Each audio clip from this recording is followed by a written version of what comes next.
Record होता रहे जी। So what is the learning process, कोई बताएगा सर को, ताकि सर की भी नॉलेज आज इम्प्रूव हो ही जाए। What is learning process, anybody सोच के बताएंगे?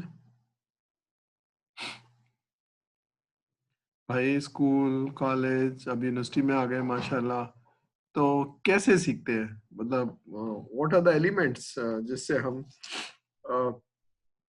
कहेंगे कि हमने सीख लिया, besides those marksheets and certificates and numbers, ठीक है, ये है जिसको हम कहते हैं सीख लिया। कोई बताएगा सर को, ये है बचपन से लेकर आज तक ऐसे सीखा? कोई हिम्मत सर करके बता। एनवायरनमेंट को देख देख के सीखते हैं, मतलब एनवायरनमेंट को देख देख के सीखते हैं, ठीक है ठीक है। चलिए, तो एनवायरनमेंट से कैसे सीखते हैं? बात ये है कि कैसे सीखते कैसे हैं? एनवायरनमेंट से, क्लासरूम से कैसे सीखते हैं?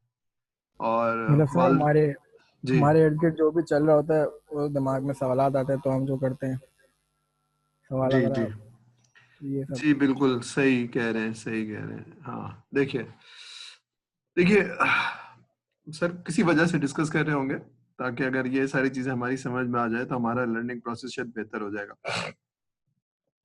देखिए, अल्लाह ताला ने हर इंसान के अंदर जब बनाया है तो उसमें कुछ चीजें रखी हैं, जिसमें एक चीज है जो बहुत ही बिल्ट इन है, नेचुरल है, तजस्सुस, क्यूरियोसिटी। ठीक है, तो जो चीज उसको नहीं मालूम होती है उसके बारे में वो सवाल करता है। बचपन में बहुत सवाल करते थे, लेकिन अम्मी अब्बा ने डांट के चुप करा दिया, चुप हो जाओ बस। तो अब हमारी आदत कम हो गई है, अब हम कम सवाल करते हैं, लेकिन ये बिल्ट इन है तजस्सुस। कोई चीज नहीं पता तो उसके बारे में सवाल करता है। पहले तजस्सुस होता है, फिर सवाल करता है, और सवाल का जब जवाब मिल जाता है तो सीख जाता है, जिसको कहते हैं नामालूम से मालूम की तरफ। कोई चीज नहीं मालूम है तो पूछेगा, ये क्या है, ये क्या है, ये क्या है, ये कैसे होती है, दिन कैसे होता है, रात कैसे होती है, ठीक है। तो तजस्सुस होता है उसको, क्यूरियोसिटी होती है, वो सवाल करता है, ठीक है। तो यही तरीका पूरी जिंदगी और पूरी दुनिया में, इसलिए कह रहा हूँ कि अगर आप किसी टीचर के पास है, क्योंकि आप फॉर्मल तरीके को सीखना समझते हैं ना, क्लासरूम में टीचर ने कुछ बताया, लेकिन पेरेंट्स के साथ बहुत कुछ सीख सकते हैं। हम उनसे सवाल करते हैं, वो सिखाते हैं, जवाब देते हैं। एक्चुअली हम तजस्सुस होता है, वो जवाब देते हैं। जब मूड खराब होता है तो फिर डांट भी देते हैं, लेकिन बहरहाल नॉर्मली भाइयों से, बहनों से, दोस्तों से, anybody who is knowledgeable, anybody who is knowledgeable and giving the right answer is giving us the knowledge, ठीक है। और उसको हम दिमाग में रिटेन कर लेते हैं और उसको फिर कहीं इस्तेमाल करते हैं, तो ये एक नॉलेज का तरीका है जो सारी जिंदगी। तो किसी एक नॉलेजेबल आदमी के साथ जुड़ना बहुत जरूरी है, ठीक है ना, सो दैट एनी क्वेश्चन। अब अगर कोई चीज मैं पूछ रहा हूँ, किसी को नहीं मालूम है, तो मैं क्या करूंगा? मैं कहीं और जाऊंगा, मैं वीडियो देख सकता हूँ, मैं किताब पढ़ सकता हूँ। ये देयर आर मीन्स। जब मैं सवाल का जवाब ढूंढता हूँ और मुझे नहीं मिलता है, तो आई डू सर्च, ठीक है ना, जिसको आप रिसर्च कहते हैं। तो मैं किसी और आदमी से पूछूंगा। सर से पूछा, सर को नहीं पता था, तो मैं किसी और आदमी से जो मोर नॉलेजेबल था उससे पूछा, या अम्मी से पूछा, अम्मी को नहीं पता तो किसी और से पूछा। कहीं से नहीं मिला तो किताब ढूंढी, लाइब्रेरी गया, ठीक है। तो that's how you convert your not learning या anything which is creating curiosity in my mind, and I had questions, और उस क्वेश्चंस को आंसर करने के लिए फिर हम मालूम की तरफ जाते हैं, नॉलेज की तरफ जाते हैं, ठीक है। तो ये सारी जिंदगी। लेकिन कुछ लोग ऐसे होते हैं जो इस माइंडसेट से नहीं आते हैं दुनिया में, या इसको इनेबल नहीं करते हैं, तो वो सीखते कम है। चीजें तो हो रही होती है, उनकी ऑब्जर्वेशन कम होती है, वो एब्जॉर्ब कम करते हैं, इसलिए उनकी लर्निंग कम होती है, ठीक है। तो आप किसी अच्छे आदमी के साथ उसकी अच्छी बातें सुन के सीख सकते हैं, किसी अच्छी किताब से पढ़ के सीख सकते हैं, किसी लेक्चर से आप बहुत कुछ सीख सकते हैं, provided that you had questions, you had curiosity, you had ऐसा कैसे हुआ ये सवाल, ठीक है ना। तो सवाल करना बहुत जरूरी है, सवाल का जवाब लेना बहुत जरूरी है, और उसको, ये बहुत जरूरी इसलिए है कि ऐसे ही लर्निंग होती है। इसमें बहुत मुमकिन है कि बहुत सारी चीजें आप पूछें और सर को या जो भी जिससे भी पूछ रहे हैं उसको ना पता हो। हर चीज का कोई इल्म नहीं हो सकता है, ठीक है। तो दैट्स हाउ यू लर्न, सारी जिंदगी सीखेंगे। क्लासरूम यूनिवर्सिटी से खत्म हो जाएगी, फिर आप कहीं और जाएंगे, जॉब कर रहे होंगे, वहाँ एनवायरनमेंट में लोगों से बातचीत करके सीख रहे होंगे, सवाल करके सीख रहे होंगे, ये कैसे हो रहा होगा। ठीक है, चलिए अब आगे चलते हैं। हम क्या पढ़ रहे थे, हम ये पढ़ रहे थे कि जनाब टाइप्स ऑफ सॉफ्टवेयर। तो टाइप्स ऑफ सॉफ्टवेयर में हमने पढ़ा था कि एप्लीकेशन सॉफ्टवेयर जो आप बनाते हैं लैंग्वेज के थ्रू, और कुछ होती हैं जो सिस्टम के साथ आती हैं, ऑपरेटिंग सिस्टम आता है, चीजें आती हैं। तो अ, अभी ऑपरेटिंग सिस्टम की थोड़ी सी क्लासिफिकेशन है, ये हम देख लेते हैं। ठीक है, रियल टाइम ऑपरेटिंग सिस्टम।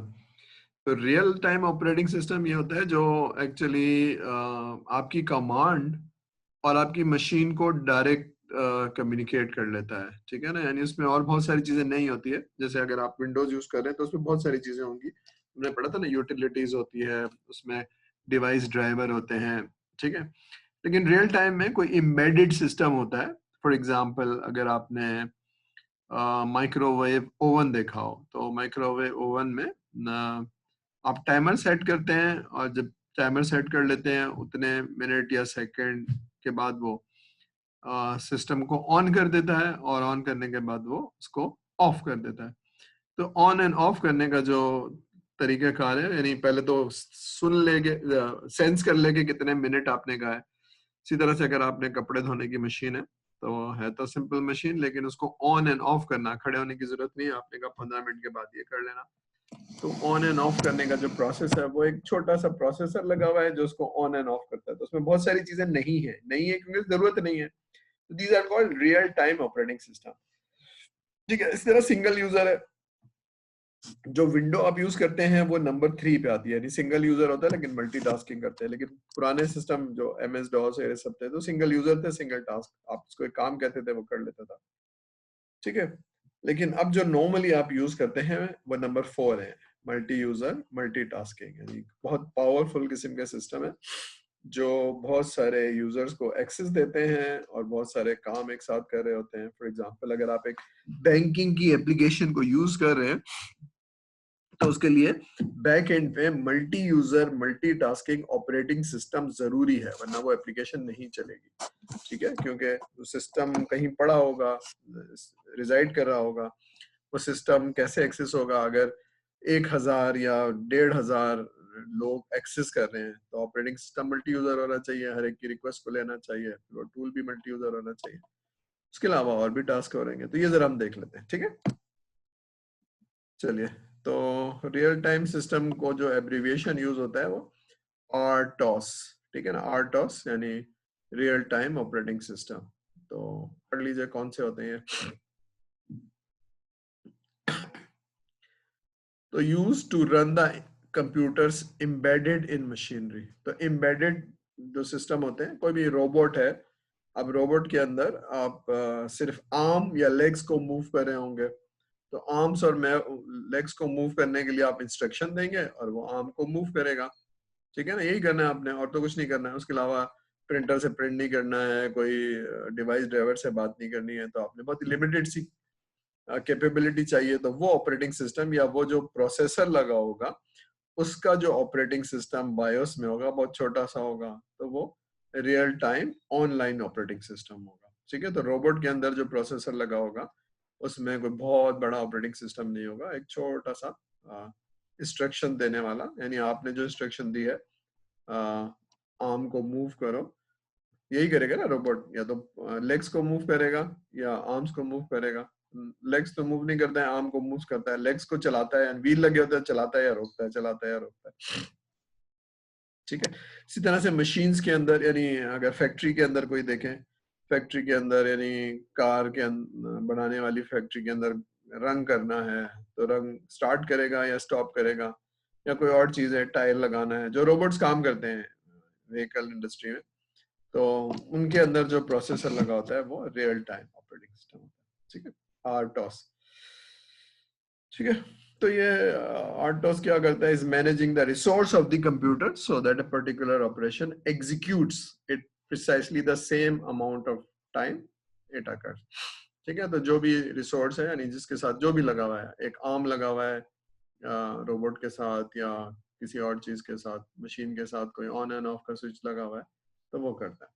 अभी एग्जांपल दिया है QNX का, न्यूट्रिनो RTOS 7.1, ये बहुत ज्यादा यूज होता है। रियल टाइम लिनक्स छोटा सा वर्जन है लिनक्स का, वो बहुत यूज होता है। तो अगर आप कोई मशीन बना रहे हैं, अगर आप IoT का कोई प्रोजेक्ट कर रहे हैं, तो मोस्ट प्रॉब्ली कोई एक प्रोसेसर इस्तेमाल कर रहे होंगे, आर्डिनो, और फिर उसमें कोई छोटा सा कोई आर्टोस होगा उसमें, ठीक है, प्रोसेसर होगा और ये ऑपरेटिंग सिस्टम होगा, ठीक है। सिंगल यूजर सिंगल टास्किंग, ये पुराने जमाने के सिस्टम है। Normally you don't see that DOS, MS DOS, ठीक है ना, यानी आप डॉस पे कमांड देते थे और फिर आप वो काम कर लेते थे। फॉर एग्जांपल आपने डायरेक्टरी देखनी है तो आप dir लिखते थे, वो डायरेक्टरी दिखा देता था। फिर आप डायरेक्टरी को एस्ट्रिक डॉट कोई कमांड देते थे तो वो दिखा देता था, ठीक है। इस तरह से है, या आप स्पेस देखना चाह रहे हैं या कोई और चीज करना चाह रहे हैं तो आप, that was single user single task, यानी आप हैं और आप जो काम कह रहे हैं वो कर रहा है मशीन के साथ, ठीक है। तो ये हमारी जमाने में बहुत पॉपुलर था, ठीक है। तो आपने में से पता नहीं शायद कहीं देखा हो आप लोगों ने, या ठीक है। तो there are disk operating system. MS DOS बाद में ज्यादा पॉपुलर हुआ माइक्रोसॉफ्ट का, लेकिन मैकिन्टॉश का ऑपरेटिंग सिस्टम था, लिनक्स का, विंडोज का, ठीक है। तो ये सिंगल यूजर मल्टीटास्किंग, यानी विंडोज में आप क्या कर सकते हैं, मल्टीटास्किंग कर सकते हैं, ठीक है। मैकिन्टॉश में भी आप ये कर सकते हैं मल्टीटास्किंग, ठीक है। यानी मल्टीटास्किंग का मतलब है यूजर आप ही है लेकिन आप 3-4 काम एक साथ कर सकते हैं, ठीक है। अगर आप कोई प्रोसेसर में से कोई फाइल को कंप्यूट कर रहे हैं तो सेम टाइम पे आप नेट से सर्च भी कर सकते हैं और कोई और काम भी कर सकते हैं, ठीक है। तो इसमें प्रोसेसर को शेड्यूल करना जरूरी है जो ऑपरेटिंग सिस्टम है ना, क्योंकि सिंगल यूजर सिंगल टास्क तो खैर कोई मसला नहीं है कि काम देते जाएंगे प्रोसेसर वही काम करेगा, उसमें प्रायोरिटी की जरूरत नहीं है, मल्टीटास्किंग की जरूरत नहीं है। लेकिन सिंगल यूजर मल्टीटास्किंग में प्रोसेसर को के टाइम को डिवाइड करना जरूरी है, ठीक है। तो ये इसका मतलब है, इसमें बहुत बहुत सारी चीजें होती होंगी, ठीक है। Tend to be complex, require expensive computers, ठीक है। Multi user multitasking operating system, अब ये वो बड़े बड़े सिस्टम है ये आज के जमाने में जो एक वक्त में बहुत सारी चीजें कर रहे हैं और बहुत सारे लोगों को एंटरटेन कर रहे हैं, यानी उनकी जो भी रिक्वेस्ट है सर्विस की वो कर रहे हैं। तो ये पावरफुल ऑपरेटिंग सिस्टम है। जैसे अगर इंटरनेट पूरी दुनिया में चल रहा है तो इंटरनेट पे एक वक्त में हजारों लाखों हिट आती होंगी, और वो हिट आती हैं तो उनको सर्विस देना थ्रू राउटर, कहाँ लेके जाना है उसको, किस NSM पे जाना है, अब ये सारी चीजें हैं जो सेकंड्स के अंदर हो रही है, ठीक है ना। तो इसका मतलब है सिस्टम बहुत पावरफुल होगा जो प्रोसेसर है। तो नॉर्मली पहले पावरफुल सिस्टम होता था, अब क्या हुआ है कि सिस्टम को हमने लेयर्स के अंदर बना दिया है। तो अगर पावरफुल सिस्टम एक है और बहुत है तो हम क्या करते हैं, एक जैसे सिस्टम को 4 प्रोसेसर के साथ, 6 प्रोसेसर के साथ, ठीक है। There are different techniques. हमने प्रोसेसर को मल्टी प्रोसेसर बना दिया, और दूसरा ये कर दिया कि अगर आप कोई बहुत जबरदस्त या कोई बहुत कॉम्प्लेक्स किस्म की एप्लीकेशन देते हैं प्रोसेसर को, तो उस रिक्वेस्ट को भी स्लाइस किया जा सकता है। एक एक रिपोर्ट है जो 3 घंटे में चलती है, तो मैं क्या करता हूँ, देयर आर टेक्निक्स के उस रिपोर्ट को मैं 4 हिस्सों में डिवाइड कर दूं। सब्जी 3 घंटे में चलती है तो मैं क्या करूँ, 3 घंटों में 3 स्लाइस में डिवाइड कर दूं और 3 कंप्यूटर पे दे दूं और फिर उनको जॉब, तो वो 3 घंटे के बजाय 1 घंटे में हो जाएगी, ठीक है। मैप रिड्यूस लिख लीजिए, MAP मैं लिख देता हूँ, और इसको जरा सर्च करेंगे नेट के ऊपर, सर क्या कह रहे हैं, मैप रिड्यूस, सर ने कोई बात कही है,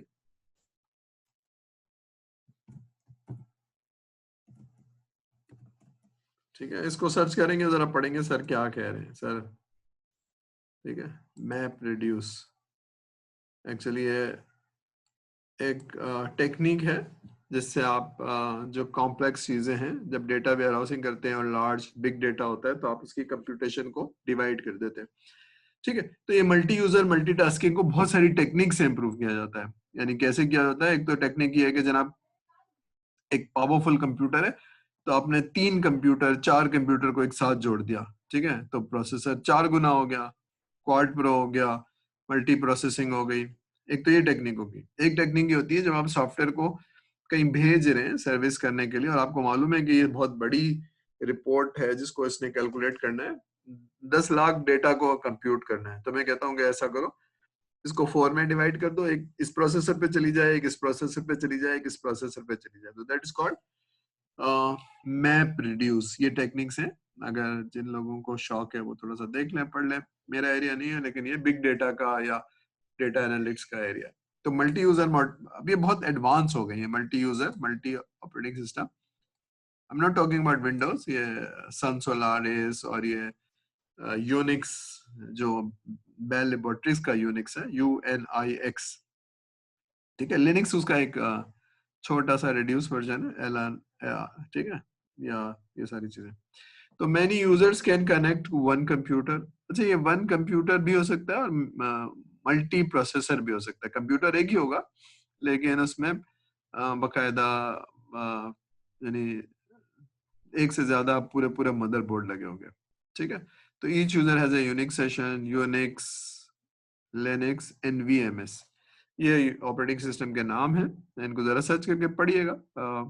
when I started my career हमने VMS से शुरू किया था, ठीक है। तो खैर अब तो लिनक्स यूनिक्स ज्यादा चलता है, IBM ने भी अपने सिस्टम छोड़ दिए। तो यूनिक्स को थोड़ा सा पढ़िएगा, देखिएगा मल्टी यूजर सिस्टम क्या होता है और किस तरह से एक्सेस होता है, कमांड लाइन पे कैसे काम होता है, थोड़ा सा देखिएगा।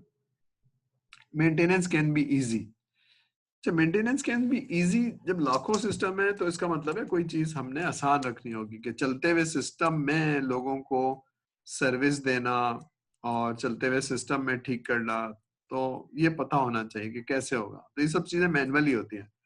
ऑपरेटिंग सिस्टम में देखना कि कौन सा यूजर है, किस नाम से लॉगिन हुआ है, कहाँ अटका हुआ है, ठीक है। जैसे आप अपने विंडोज पे देखते हैं ना, मल्टीटास्किंग वाले सेशन में जाते हैं और देखते हैं कोई सिस्टम रुक गया है, ठीक है, या इनफाइनाइट लूप में चला गया और बाहर नहीं निकल रहा है, तो आप जाके किल करते हैं, ठीक है। तो वो मल्टी यूजर ऑपरेटिंग सिस्टम में भी ऐसा हो सकता है कि कोई चीज लूप में फंस गई हो और इनफाइनाइट लूप में, और उसको फिर आप जाके निकालें। तो चलते हुए सिस्टम में मेंटेनेंस, तो ऑपरेटिंग सिस्टम आता होगा यूनिक्स का बहुत यूजर फ्रेंडली है, सीखा है। तो ऐसे लोग जो नेटवर्किंग में जाना चाहते हैं या उस करियर में जाना चाहते हैं, सिक्योरिटी वाले में, या तो इनको ये मल्टी यूजर ऑपरेटिंग सिस्टम बहुत अच्छी तरह से समझ में आना चाहिए, ठीक है। Requires a powerful computer, sorry क्या रिक्वायर्स ए पावरफुल कंप्यूटर। अब ये तो समझ में आ ही रहा होगा कि जब हजारों लोगों को कंप्यूट करके दे रहा है तो पावरफुल कंप्यूटर करने का डिफरेंट कि एक तो कैपेसिटी हमने पढ़ा था, जो 4 तरह के कंप्यूटर, पर्सनल कंप्यूटर पढ़ा था, फिर हमने पढ़ा था कि जनाब मिनी है, मेन फ्रेम है, और फिर हमने पढ़ा था कि जो सुपर कंप्यूटर्स होते हैं, ठीक है। तो सुपर कंप्यूटर भी हो सकता है। अब वो ट्रेंड खत्म होता जा रहा है सुपर कंप्यूटर का, ठीक है। तो हम क्या करते हैं, स्केलेबल का क्या मतलब है, अगर आपको परफॉर्मेंस चाहिए 2 कंप्यूटर की तो हमने 2 प्रोसेसर लगा दिए, अगर 4 वाली चाहिए तो 4 लगा दिए, तो अब ये स्केलेबल प्रोसेसिंग कैपेसिटी आपको मिल जाती है। तो आपका सिस्टम ऑब्सोलीट नहीं होता है, पुराना नहीं होता है। खराब हो जाए वो अलग बात है, लेकिन वो यानी सुपर कंप्यूटर की भी एक कैपेसिटी होगी ना, 5 साल बाद वो भी पुराना हो जाएगा, या 4 साल बाद वो भी पुराना हो जाएगा, या आउट ऑफ कैपेसिटी हो जाएगा, आपको कुछ और चाहिए होगा, ठीक है। क्लियर है। आगे एक पिक्चर है जो समझा रही है कि आपको मल्टी यूजर क्या होता है, आपको पता होगा क्या होता है। एक यूजर है, 2 यूजर है, हजारों यूजर हो सकते हैं, ठीक है। तो प्रोसेसर, अब वो डब्बा इस तरह का नहीं होगा, डब्बा रैक माउंटिंग होगी, हमने पढ़ा था ना किसी क्लास में, जो हमसे रैक माउंटिंग होती है, ठीक है। फर्मवेयर क्या होता है, फर्मवेयर थोड़ा सा नाम से पढ़ने की कोशिश करेंगे। फर्म क्या होगा, जैसे हार्डवेयर होता है, सॉफ्टवेयर होता है, तो किसी जगह पर एक कोई चीज किसी जगह पर लोडेड है, तो दैट इज फर्मवेयर। फर्म का मतलब वो चेंज नहीं हो पाएगी, आप उसको चेंज नहीं कर पाएंगे, ठीक है। तो इसलिए वो फर्म है, ठीक है। तो कहीं कोई एक ऐसा पीस ऑफ कंप्यूटर है जो उसको आप जैसे ही ऑन करेंगे वो चलना शुरू होगा, आपकी मशीन इस तरह से बनी है, तो दैट इज कॉल्ड बायस। ठीक है, तो ऐसी चिप है जिसको आप छेड़ नहीं सकते हैं, जिसको आप एडिट नहीं कर सकते हैं, उसमें जो चीज चलेगी वो चलना शुरू हो जाएगी फ्रॉम दी स्क्रैच। ठीक है, तो जब आप कंप्यूटर को ऑन करते हैं तो सिस्टम बूट होता है। तो सिस्टम बूट होने का मतलब ये है कि आप जैसे ही ऑन करते हैं तो उस बायोस को ऑन करता है और उसमें से कुछ इंस्ट्रक्शन देता है। तो हार्ड डिस्क में से कौन सी चीज लोड करनी है वो लोड करवाता है, ऑपरेटिंग सिस्टम को लोड करवाता है, आपको स्क्रीन पे दिखाता है, फिर वो अपना काम रोक लेता है। तो दैट इज कॉल्ड फर्मवेयर। तो फर्म का वर्ड कहाँ से आया? फर्म का मतलब ये है कि this is not going to change. ठीक है, ये आपका फर्म डिसीजन है। हाँ जी, फर्म डिसीजन है, I am not going to change. तो ये वो वाला वर्ड है फर्म। ठीक है, ऐसी चिप में होता है जिसको आप this is only readable, you can not modify the content of that. जैसे रैम में आप लिखते हैं ना, रैम में जो भी आपका ऑपरेट जो भी आपकी इंस्ट्रक्शन होती है वो जाती है, जब आप सिस्टम ऑफ करते हैं तो वो खत्म हो जाती है, फिर दोबारा से कुछ। तो रैम में you can always edit the content, जो भी आप उस पर लोड करेंगे वो लोड हो जाएगा। लेकिन बायोस में जो कुछ मैन्युफैक्चरर ने हार्डवेयर के साथ दिया, सिस्टम के साथ, तो वही होगा। ठीक है, तो फर्मवेयर समझ में आ गई, क्लियर है? Hardware, software, firmware. हार्डवेयर क्या होता है? Anything you touch is a hardware, जिसको छू सकते हैं। सॉफ्ट क्या होता है? जिसको आप छू नहीं सकते हैं, वो कहीं इंस्ट्रक्शन होती है। फर्म क्यों कह रहे हैं? फर्म इसलिए कह रहे हैं कि ये चेंज नहीं होती है। बात समझ में आ रही है? क्लियर है भाई? स्टूडेंट्स हैं मेरे यस साथ? सर। ठीक है, तो पढ़ लीजिए। Operating system that stores permanently on the chip. ठीक है, एंड डू नॉट इस ड्राइव से नहीं होता है। और जब भी आप सिस्टम ऑन करते हैं तो फर्मवेयर पहले चलना शुरू हो जाता है। ठीक है, चलिए, समझ में आ रही है? यूटिलिटीज, ये थोड़ा सा आइडिया होगा कि यूटिलिटीज क्या होती हैं। अब ये जो एंटीवायरस है, डेटा कंप्रेशन है, तो ये सारी यूटिलिटीज हैं। यानी जो भी आप दुनिया भर से कांटेक्ट करते हैं, सारा कुछ करते हैं, तो देयर इज अ प्रोबेबिलिटी कि कोई ट्रूजन या सब कोई भी वायरस आ जाए। फिर आप डेटा को कंप्रेस करके इधर से उधर भेजते हैं, तो विनजिप इज अ यूटिलिटी। डिसऑप्टिमाइजेशन, डिसऑप्टिमाइजेशन क्या चीज होती है? जैसे अगर आप हमने पढ़ा था ना कि ऑपरेटिंग सिस्टम फाइल्स को लिखता है या मैनेज करता है, तो वो जब लिखता है तो जो आप नाम देते हैं उससे जाके हार्ड डिस्क की जगह देखता है और जाके लिख देता है। लेकिन जब आप डिलीट करते हैं तो पूरे को डिलीट नहीं करता है, वो पहला नाम तो होता है। उसमें क्या है? डी फ्रेगमेंटेशन हो जाती है। तो जगह तो खाली है लेकिन कंप्यूटर को खाली नजर नहीं आ रही, तो फिर उसको डी फ्रैग करते हैं, यानी ऑप्टिमाइज करते हैं डिस्क को। ठीक है, तो जैसे यूं समझ लीजिए एक बहुत बड़ा स्टोर है और आपने चीजें फैलाई हुई हैं, तो ऐसा लगेगा जगह नहीं है। फिर आप इसको तरीके से रखेंगे, इसको यहाँ रख दो, इसको दीवार के साथ लगा दो, तो फिर वो जगह ऑप्टिमाइज हो जाएगी, जगह निकल आएगी। ठीक है, तो डिस्क में भी ऐसे होता है। तो जो डी फ्रेगमेंटेशन होती है ना, this is disk optimiser. Disk backup, अब ये यूटिलिटी है कि अगर आपके पास एक ऐसा सॉफ्टवेयर है जिसको आप चाहेंगे कि जाया ना हो, खराब ना हो, तो आप हमेशा रोजाना का बैकअप या वीक का बैकअप बनाएंगे। तो बैकअप लेना, ठीक है, तो पुराने जमाने में क्योंकि डिस्क हार्ड डिस्क बहुत लिमिटेड होती थी, तो आप टेप ड्राइव के ऊपर, जैसे होता है ना जिसमें आप गाने टेप करते थे, तो टेप ड्राइव पे बनाते थे। अब तो खैर बहुत बड़ी जगह हो जाती है, टेराबाइट्स के अंदर हार्ड डिस्क आपको मिल जाती है, या फिर आप कहीं और जाके स्टोर कर लेते हैं। ठीक है, तो आप टेप पे नॉर्मली नहीं करते हैं, सीडी पे कर लेते हैं, जो राइटेबल सीडीज होती है। ठीक है, या यूएसबी बड़ी कैपेसिटी में आती है, उस पे कर सकते हैं। बट तो ये बैकअप लेना एक यूटिलिटी थी। रिस्क फैक्टर था ना कि अगर खुदा ना खास्ता कंप्यूटर खराब हो गया तो मेरा, अब मेरे लैपटॉप पे मेरी जो सारी मेहनत है वो सारी इसी पे है। अगर खुदा ना खास्ता चोरी हो गया या खराब हो गया तो I need to have backups. तो ये वाली, जिस तरह डेटा कितना कीमती है आपका, तो नॉर्मली डेटा बहुत कीमती होता है कि एप्लीकेशन तो कहीं और होती है, कॉपी हो जाएगी। तो दीज आर ऑल यूटिलिटीज, ठीक है ना, जिनको आप इस्तेमाल करेंगे। क्लियर है? तो कभी पूछा जाए व्हाट इज यूटिलिटीज, तो you should have clear idea कि क्या चीज होती है, कि खास काम करते हैं जो भी छोटा सा होता है। ठीक है, क्लियर है बात ये भाई? समझ में आ रही है यूटिलिटीज और ये यस सारी सर। चीज? ठीक है। यस। लैंग्वेज ट्रांसलेटर, ठीक है, ये लफ्ज नहीं सुना होगा, कंपाइलर का वर्ड सुना होगा, इंटरप्रेटर का वर्ड सुना होगा, ये वही चीज है, कंपाइलर इंटरप्रेटर। ठीक है, तो ये वही चीज है। तो इंटरप्रेटर और कंपाइलर में फर्क सिर्फ ये है कि इंटरप्रेटर लाइन बाय लाइन करता जाता है, कंपाइलर प्रोग्राम आपका लेता है और जाके ट्रांसलेट करके ले आता है, बस यही फर्क है। ठीक है, तो program that takes the code written in high level language, HLL का मतलब है हाई लेवल। जो हमने पढ़ा था ना, एक मशीन लेवल होती है और एक वो होती है जिसको मशीन के अलावा आप भी रीड कर सकते हैं, अंग्रेजी से मिलती जुलती होती है। जो आप प्रोग्रामिंग करते हैं, जो भी आप करते हैं जावा में या एंड्रॉयड में या सी के अंदर या पैस्कल के अंदर, तो वो इट मेक्स सेंस, यानी इट मेक्स लॉजिक, यानी आपको समझ में आ रही होती है कि अच्छा इसके करने के बाद ये करना है। तो it is not only machine which can read, the human being can understand.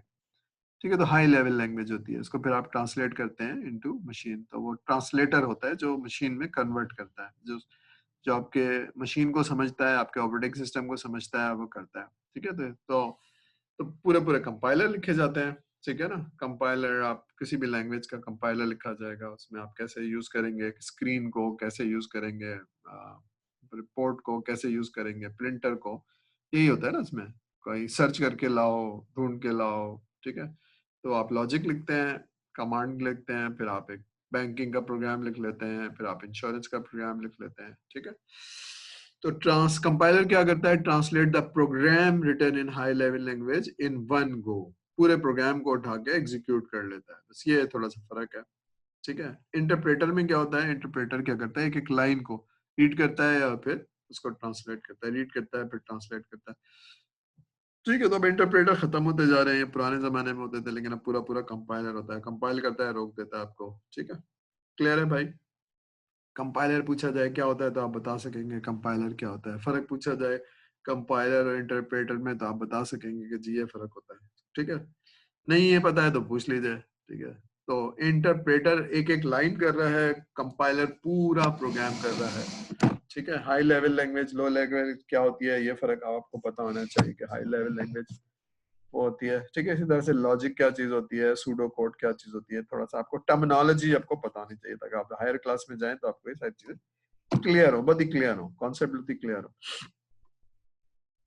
Device driver को पढ़ाने की जरूरत नहीं है, पढ़ लीजिए, अब लोगों को पता है कि डिवाइस ड्राइवर का क्या मतलब है।